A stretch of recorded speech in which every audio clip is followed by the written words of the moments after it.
Hello, I'm Bob the Booker and welcome to my channel. And today I'm going to be talking about this little book here, All the Little Bird Hearts by Viktoria Lloyd-Barlow, which has recently been longlisted for the Booker 2023.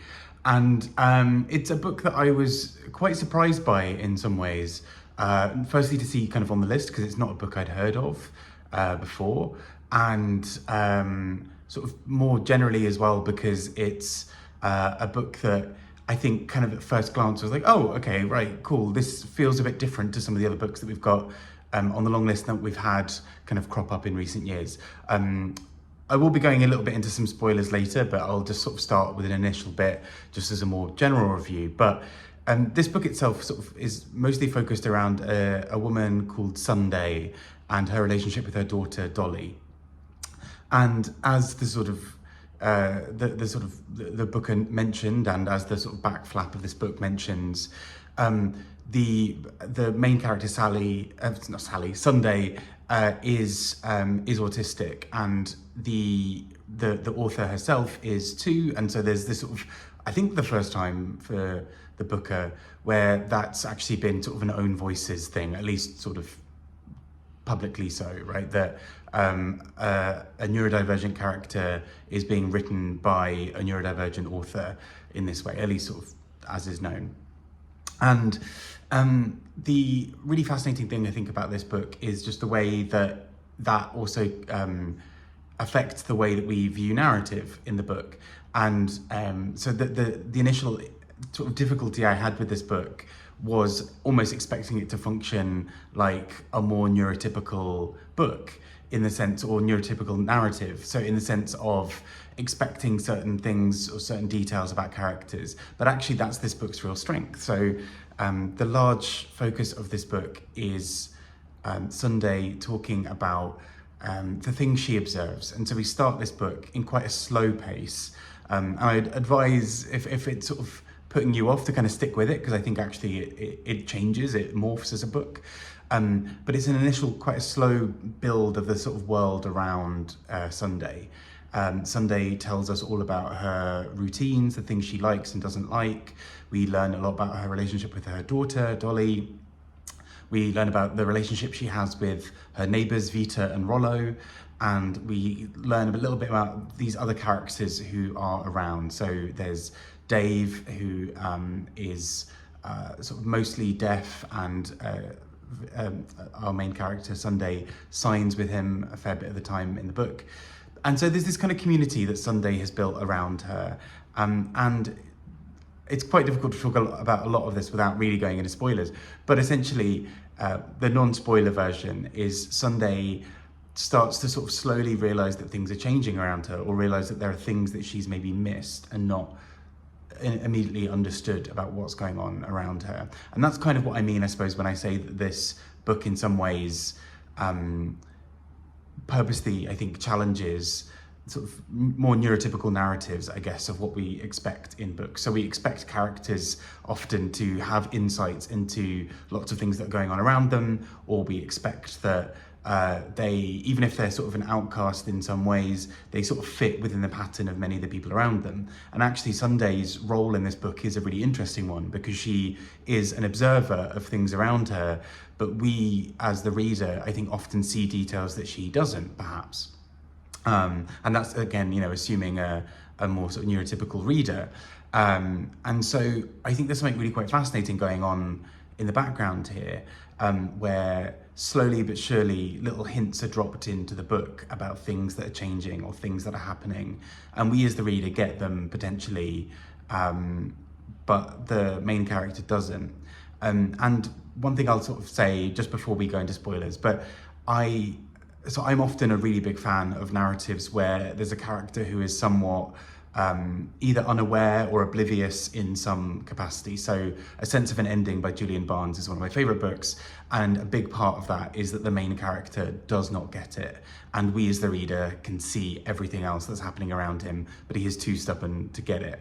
And there's something that builds up within a narrative that I think is really compelling, because we as the reader are kind of almost screaming at the character to get it. And I think in this book it does it in a very different way, because she's not oblivious in a kind of self-righteous kind of way or through arrogance. She is living in a world where everyone else seemingly is able to get it and she isn't. And so many of the little breadcrumbs of things that are dropped in the book, we kind of, I think as an audience, and again, an assumed potentially neurotypical audience, might pick up on some of the things that are going on around the character and start to see this deck of cards falling bit by bit. Tarot cards, deck of cards, you know what I mean, that thing. We might start to see that falling, and the main character perhaps doesn't, or occasionally she will offer her insights into what she thinks are happening, and we'll realize that maybe she's kind of understood part of it, or maybe she's understood it very, very differently. And all of this is not to say that this character is wrong for that. I think actually what's really clever about the way the book portrays her is it never really makes her a subject of pity. I think in some narratives where there's a character who is other in some way, and it's told sort of from somebody outside looking at the othered person, there's often a thing of like, oh, that poor person, they don't really get it. And actually, I think what's quite clever here is that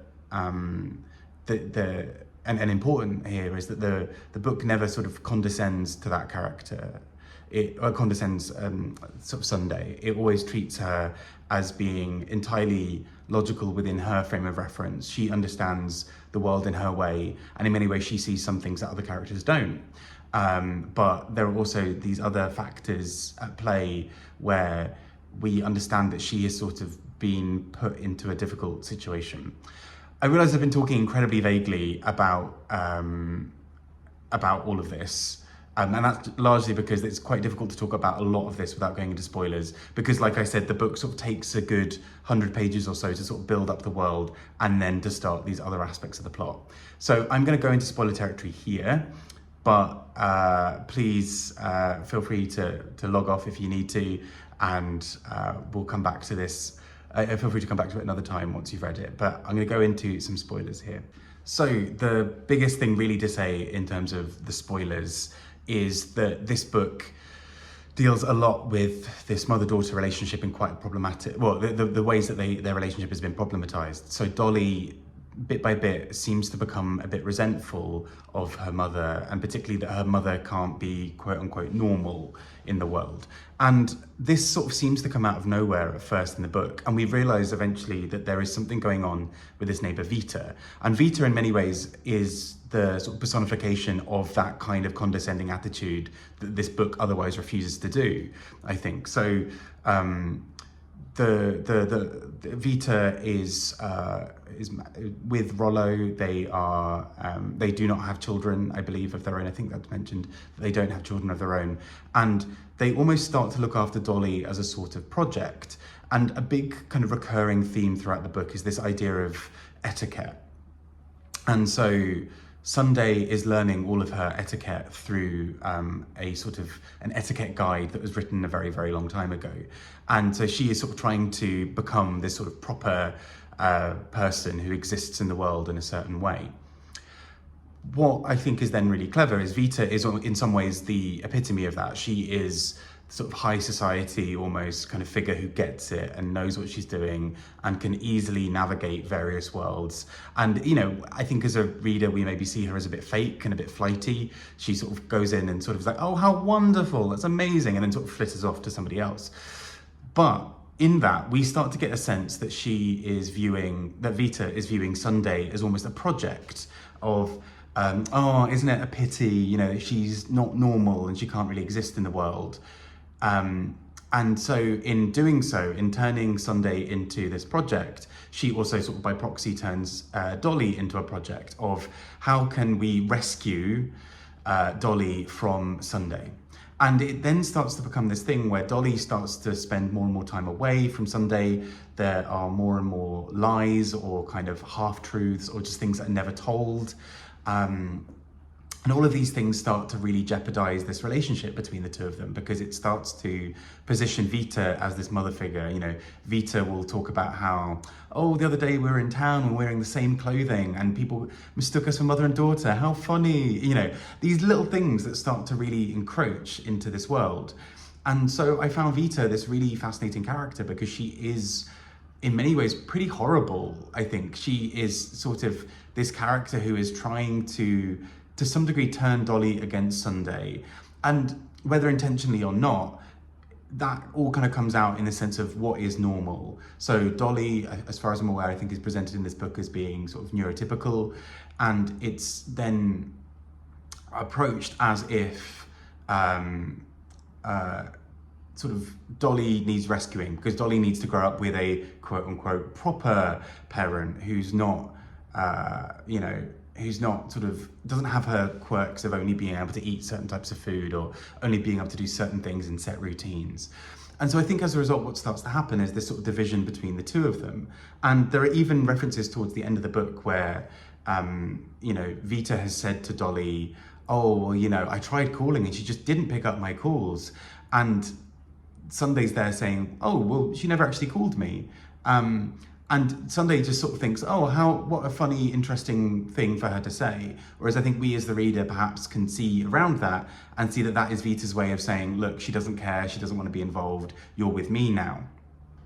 And so this sort of subtle manipulation that goes on, I think is something really quite harrowing in this book. And actually the further we get into it, the more sinister that feels in this book. The way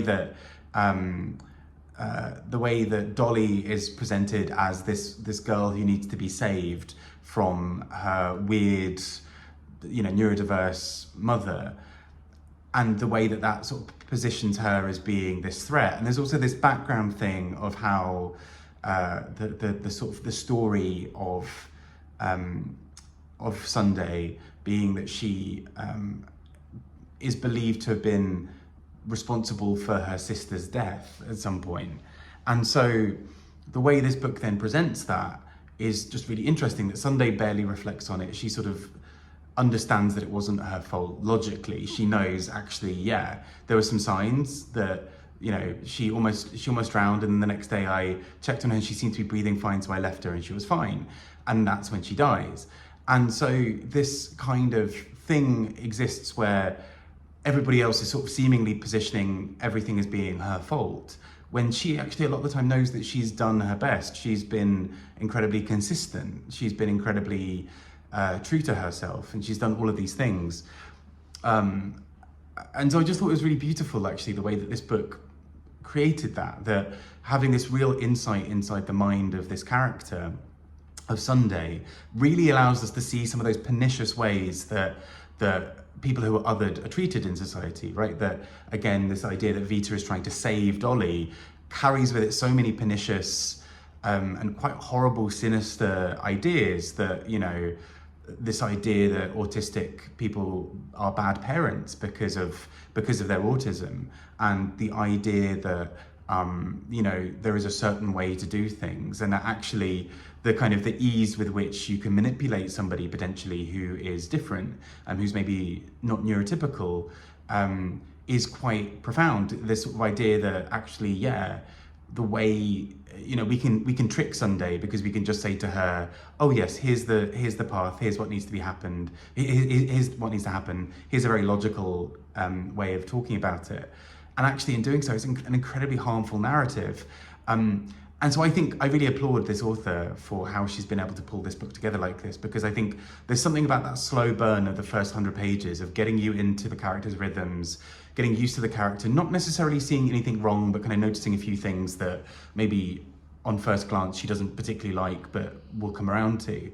And then to kind of really start hammering away with these really quite devastating moments towards the end of this book, I think really positions it as something quite special. So the dog is snoring in the background. I'm looking after a dog, hence again, a slightly different backdrop. You will hear him snoring in the background. But yeah, all of that creates this very complicated thing of, we kind of want to reach out to sort of tell the character what is actually happening, at least that we can see. But actually at the same time, that's sort of part of the problem, that this character is constantly having people either telling her what to do or trying to trick her by telling her the opposite. And actually she just wants to live in her life, and she talks several times about being quite happy. She knows who she is, she understands who she is, she's found the routines and things that work for her.